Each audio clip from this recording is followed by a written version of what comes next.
It's a miracle!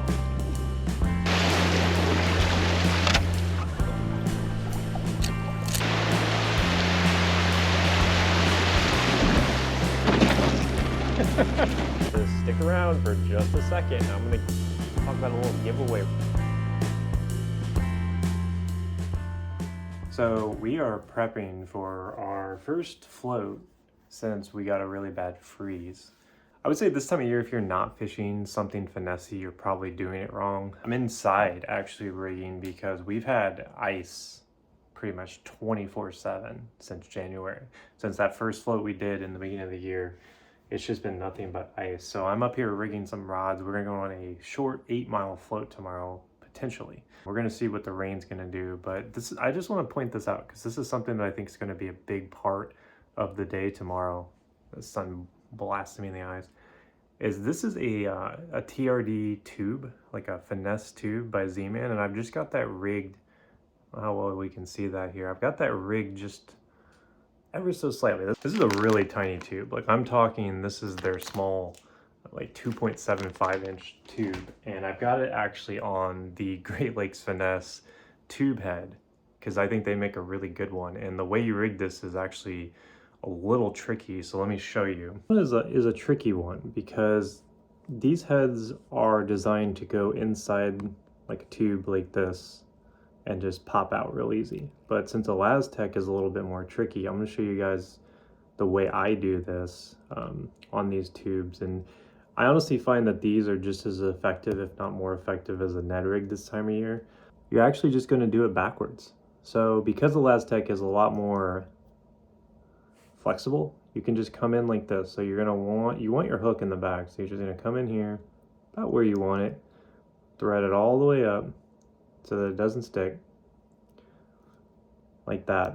You're just gonna pull that jig head through just like that, and it's gonna look ugly at first, but once you get it in the right spot, you've got this rigged just the way you like it, with it coming right out of the top. Now you can change where that's poking out. Like I would suggest coming in at a sharper angle right there if you want it more towards the front. I sometimes like it just slightly behind there. But this is going to be a big player tomorrow. I think the fish are going to be pretty stingy. I do think this is going to be a tough float. So we're going to get loaded up. Hopefully we don't freeze tomorrow, and see if we can catch some fish. The plan is finesse, jerkbait, and then some wild cards. Who knows? Who knows what we'll catch them on tomorrow.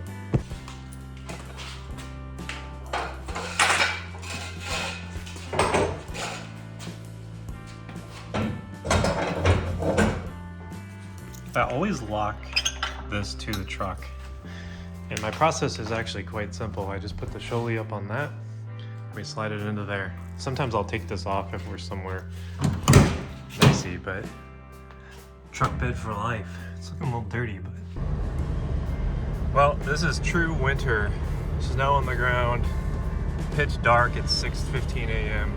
We're gonna see if we can get on some. It's gonna be a long drive though, so. All right, so it has been 16 days since we've fished. It's a long time, but with water being frozen around me, we are making the trek. It's gonna be in the low 50s today as the high. It's definitely gonna be a cold day, but this gas station is bustling. There's tons of snow on the ground, so we're gonna hit it.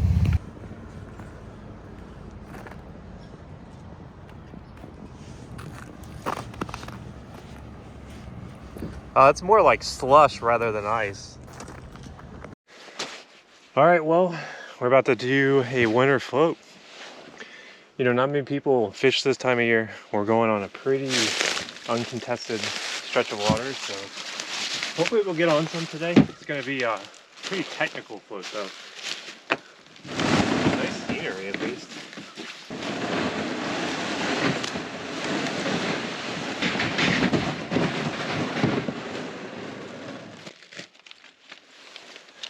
All right, let's build an A-rig.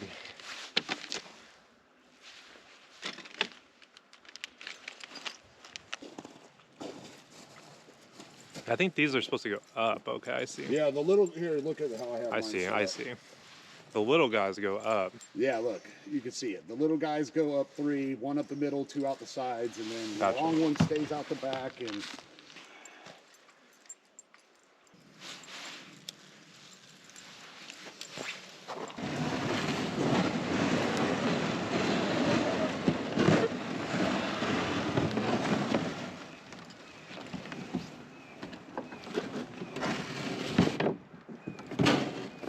That was something, all right.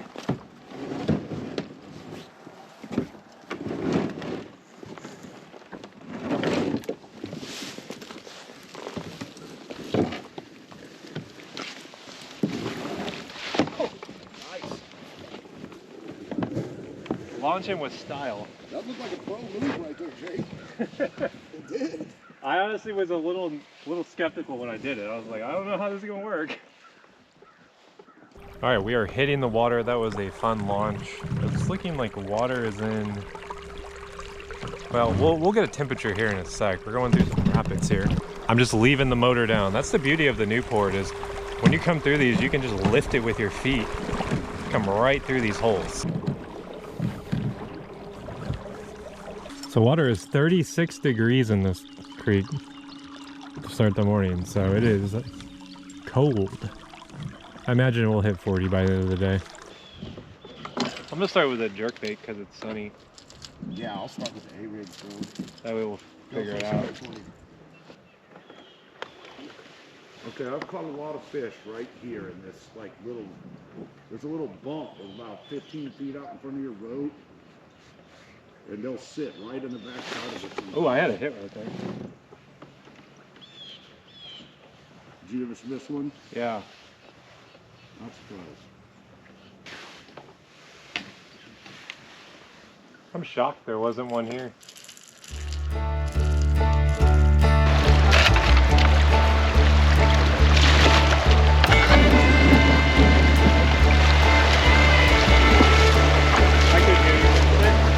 Send it to me and walk around. Just watch. Easy. Thank you. This is kind of dope looking though. That was fun. It was definitely interesting. Check that out. May not be catching any fish, but at least it looks cool. Alright, this looks gnarly, so we gotta go.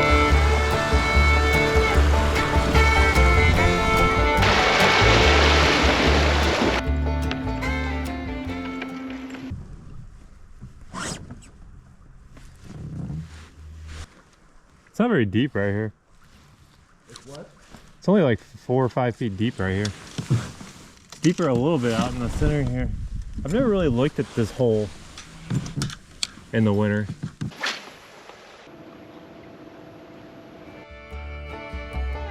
I might honestly just drag around that.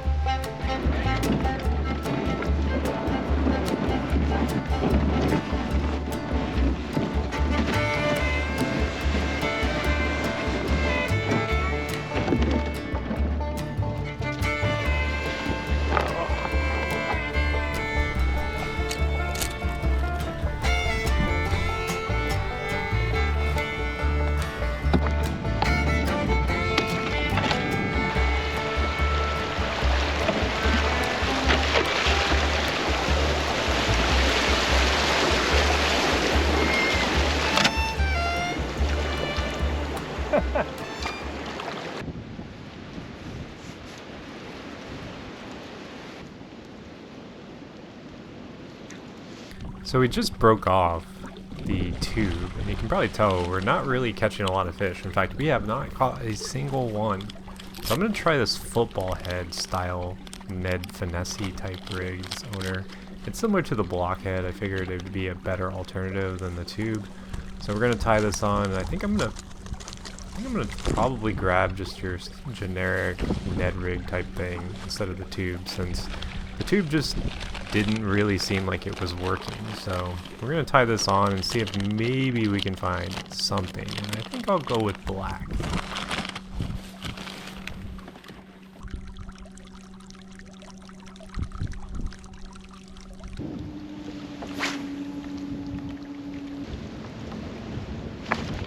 Oh my God!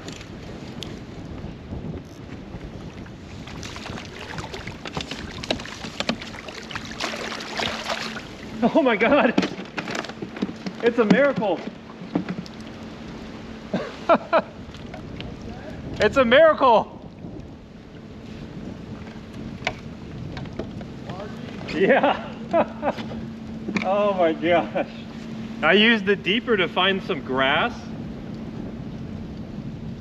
There's like some grass right here. And he was like in it. You can see it on there. All right, look at that. After a tough day, finally got one. A nice largemouth down in the grass. Right in the roof of the mouth with the TRD. So. He's got those red lips.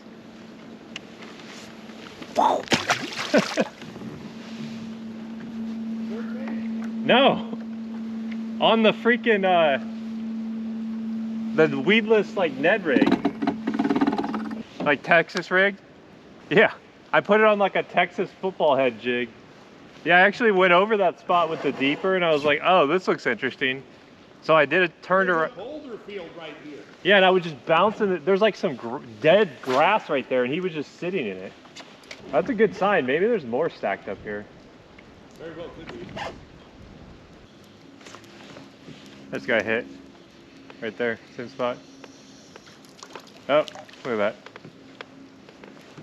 They're like down in those that rock. There's like a patch of dead grass down there too though. I'm guessing when the water's lower, it grows on top of it.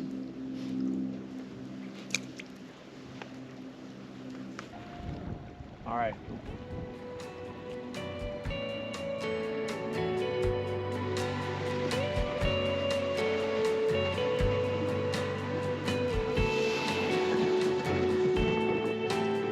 Oh, bro, I'm up on the ice. Yeah, so am I. I was like, wait, No, look. I'm pushing the ice to the shore. wow. What an adventure, to say the least. You're probably really confused. You're like, wait, is that it? And you can see that we're back in the office already. We're sitting in front of the tackle shelf here with all these Vision 110s and reel boxes and fun fishing equipment. Yeah, that was it. We caught one fish. This was more like a scenic float down the river than it was a fishing trip.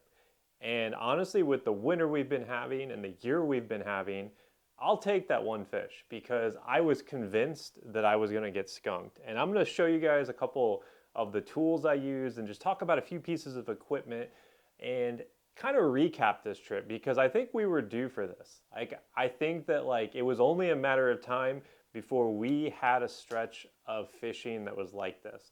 You know, we went on that first float, caught 3 fish, which honestly wasn't bad considering I'd never fished that before. But I made some major miscalculations on this trip, and one of them being that with it being warm like it was, a lot of that snow was melting and that melt was flowing into the river. So we were fishing a very technical stretch of river. You could tell it was up based just on some of these clips.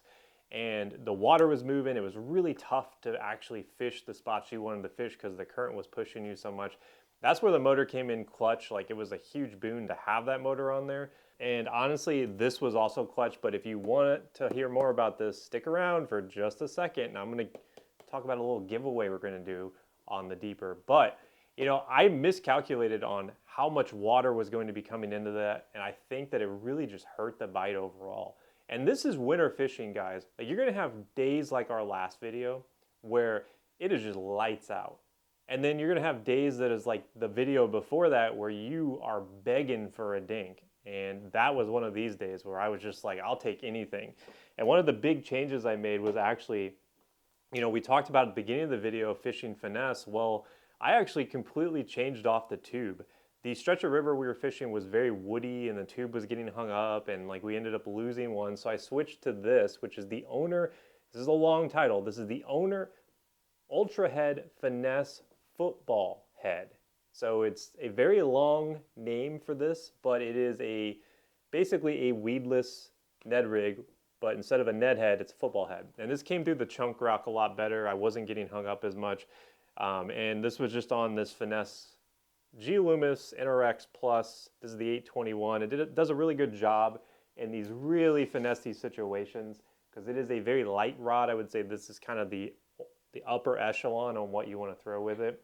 The jerkbait just wasn't working, and in the winter I do prefer to throw the Vision 110 plus 1. 90% of the time this is what I'm throwing. They didn't want anything to do with that.